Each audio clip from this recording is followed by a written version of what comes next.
Hello, this is RV Vagabond Jerry, and today I'm at Kom-Ombo, Egypt, and I'm going to be taking a tour of the temple you see behind me. And by the way, all of these temples, other archaeological sites, are owned by the Egyptian government, and every single one of them has a fee to go in and see. And they give you a ticket like this.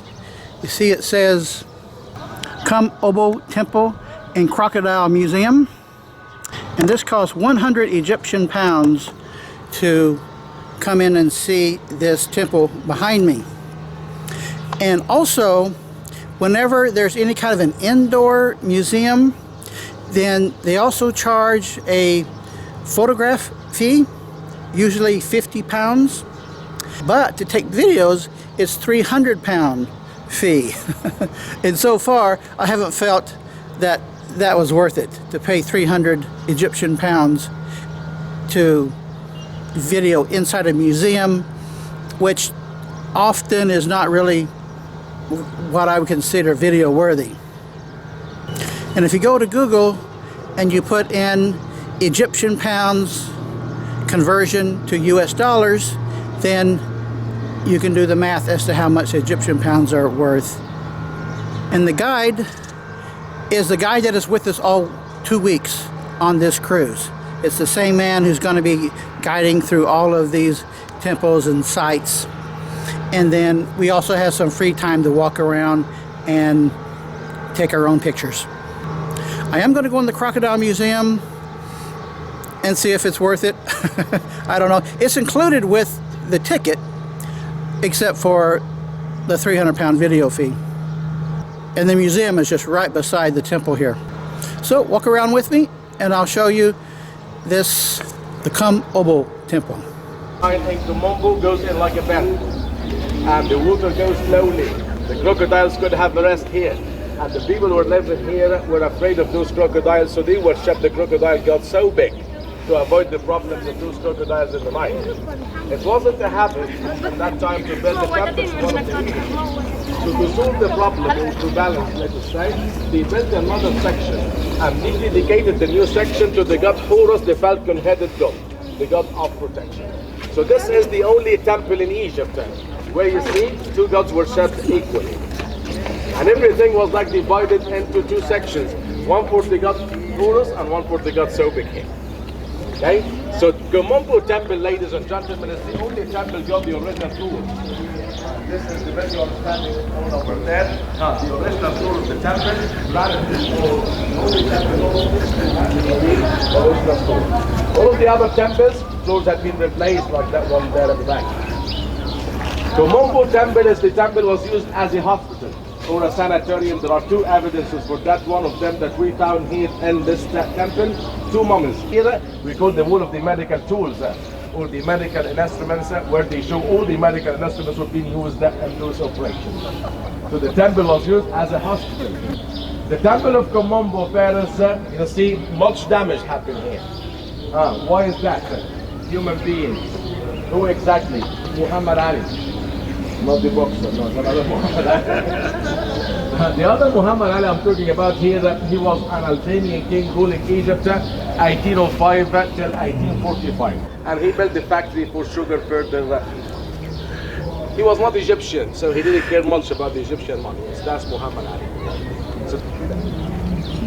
So the temples in those days have been painted and colored. You will see that in Karnak temples the day after tomorrow. Now we go to the inside.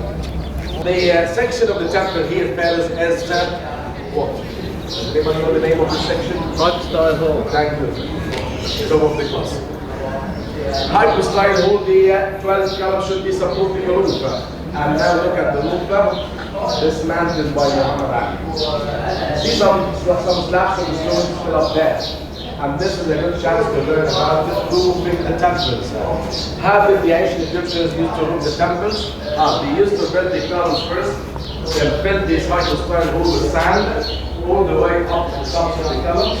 And at the beginning would be a ramp over there, where the people are ready for the way of roofing the temples in North Asia.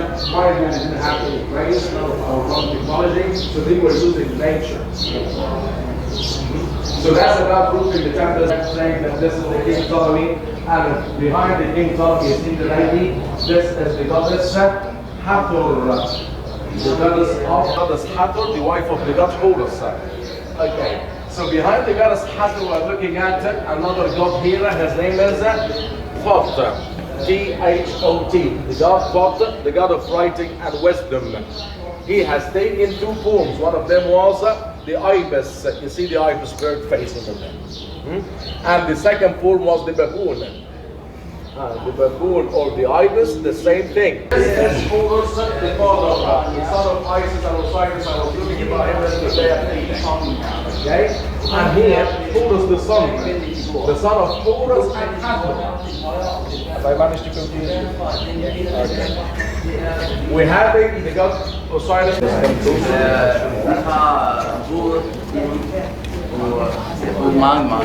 Ligesom Ramsen anden, for eksempel.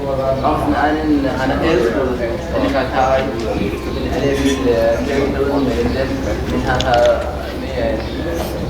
Hvis I kigger her på figurerne her, det er ikke flot figurer. Det er jo nær på relief, deroppe det her, men ikke på nederlands her. Det her pyramideform, og det er ikke almindeligt. Nekhbet or Nekhbet, the goddess of Upper Egypt, with the white crown of Upper Egypt there, and here is the lady we call her Wadjet. Wadjet, the goddess of Lower Egypt, with the red crown of Lower Egypt up there. Look at them, the hand is the king, the combined crown of Upper and Lower Egypt. Right?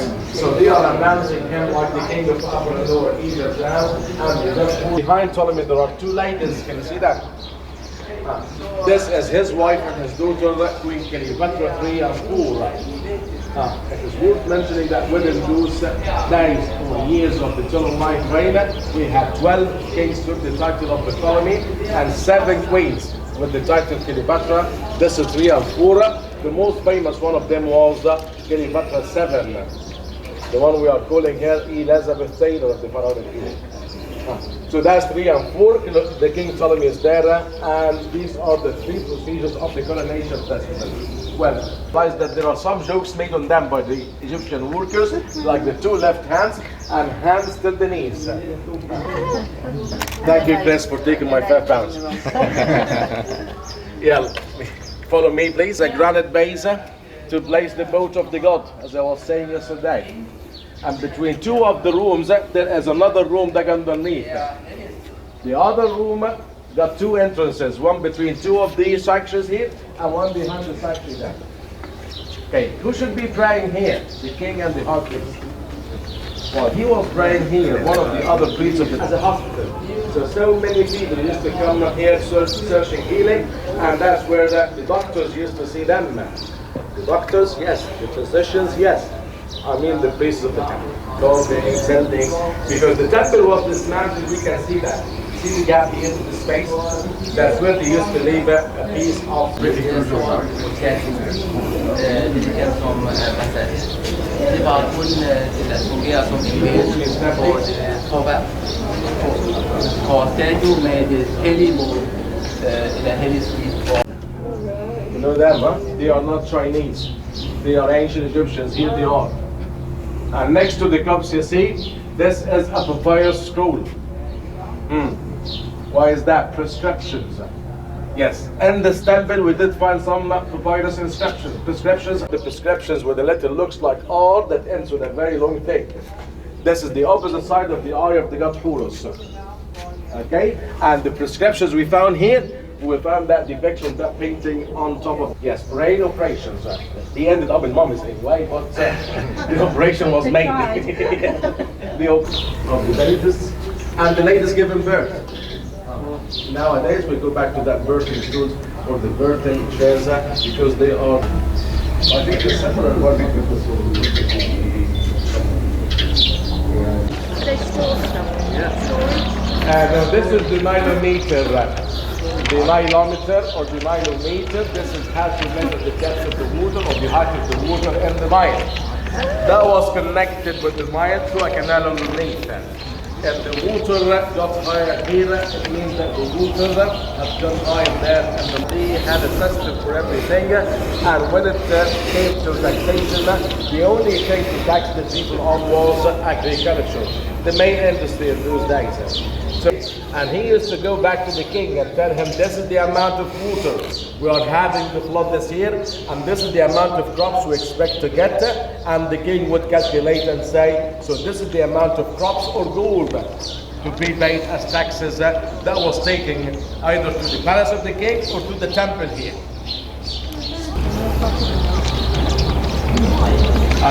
That's our here in Kom-Ombo. Yes, they meant this row of columns here, and especially the two falcon-headed lions there. Those columns here were painted in the year 219 AD. Yes, this is the only temple was in use after the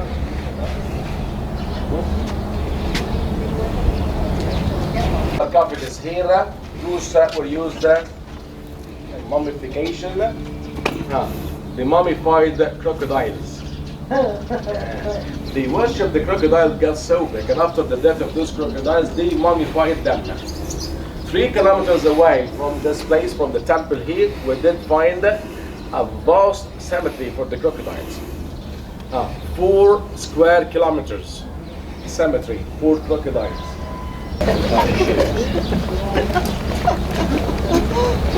I think it's really interesting the ways that these were subject to destruction. Here it's just completely wiped out, and there they put in a big square compartment. Just looks like at random places. Interesting. Here's a side view of the temple main room, and these temples generally have 12 columns in a room. However, like this one, they typically will have 2 columns that are missing, that were there and they were just taken down and removed, relocated. Who knows what they were done with them. Well, I just went through the Crocodile Museum. It's very small and very dimly lit, so I couldn't even get any good video if I really wanted to. So no loss there. Well, hope you've enjoyed this temple video. Good day, folks.